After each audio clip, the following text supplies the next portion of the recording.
Hello guys, welcome back to our channel the recipe space. ఈరోజు ఎంతో క్రిస్పీగా simple and tasty వేలో prepare చేసే చికెన్ ఆలు కట్లెట్ రెసిపీతో మీ ముందుకు వచ్చేసాం. ఇంకా స్టార్ట్ చేసేద్దాం. లెట్స్ స్టార్ట్ చికెన్ ఆలు కట్లెట్ రెసిపీ. ముందుగా బాయిల్ చేసుకొని పక్కన పెట్టుకున్న పొటాటోస్ని తీసుకొని బాగా స్మాష్ చేయండి. ఇప్పుడు గ్రైండ్ చేసుకున్న చికెన్ని తీసుకోండి. నేను ఇక్కడ 1/2 కిలో చికెన్ తీసుకున్నానండి. బోన్లెస్ చికెన్ని తీసుకొని చాలా మెత్తగా గ్రైండ్ చేసుకున్నాను. ఈ రెండింటిని బాగా మిక్స్ చేయండి. ఇందులోకి 1 టేబుల్ స్పూన్ సాల్ట్, కట్ చేసుకున్న పచ్చిమిర్చి, కొద్దిగా కసూరి మేతి, కొద్దిగా పసుపు, 1 teaspoon garam masala, 2 tablespoons chicken masala, 2 tablespoons కారం, కట్ చేసి పెట్టుకున్న ఉల్లిపాయలు, 4 టేబుల్ స్పూన్స్ కార్న్ఫ్లోర్ వేసుకొని మిక్స్ చేశాక లాస్ట్లో 1 టేబుల్ స్పూన్ అల్లం వెల్లుల్లి పేస్ట్ వేసుకొని మసాలాస్ అన్నీ బాగా పట్టేలాగా కలపండి.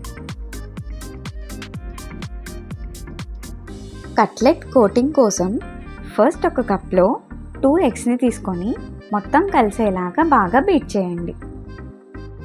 ఒక ప్యాన్లో డీప్ ఫ్రైకి సరిపడా ఆయిల్ తీసుకొని బాగా హీట్ అయ్యాక కలుపుకొని పెట్టుకున్న మిక్చర్ని వీడియోలో చూపిస్తున్న విధంగా ఈ షేప్లో చేసుకొని పక్కన పెట్టుకోండి.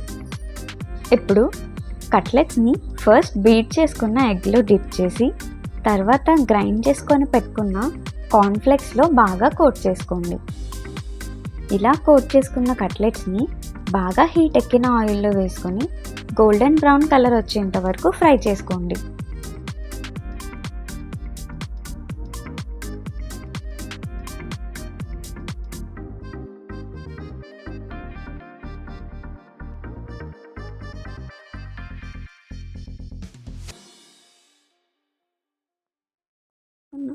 ఫ్రై చేసుకున్న చికెన్ ఆలు కట్లెట్ని వేడివేడిగా ప్లేట్లోకి సర్వ్ చేసుకొని టొమాటో కెచప్తో కానీ మైనీస్తో కానీ తింటే అబ్బా సూపర్ అండి అని అనాల్సిందే.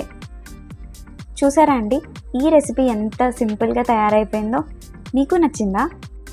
మీరు కూడా ఈ రెసిపీ ట్రై చేసి మీకు ఎలా వచ్చిందో ఫీడ్బ్యాక్ని కమెంట్ చేయండి. మరిన్ని మంచి మంచి రెసిపీస్ కోసం మా ఛానల్ని సబ్స్క్రైబ్ చేసుకోండి. Thank you. చికెన్ ఆలు కట్లెట్ అండి, ఎలాగుందో చూద్దాం.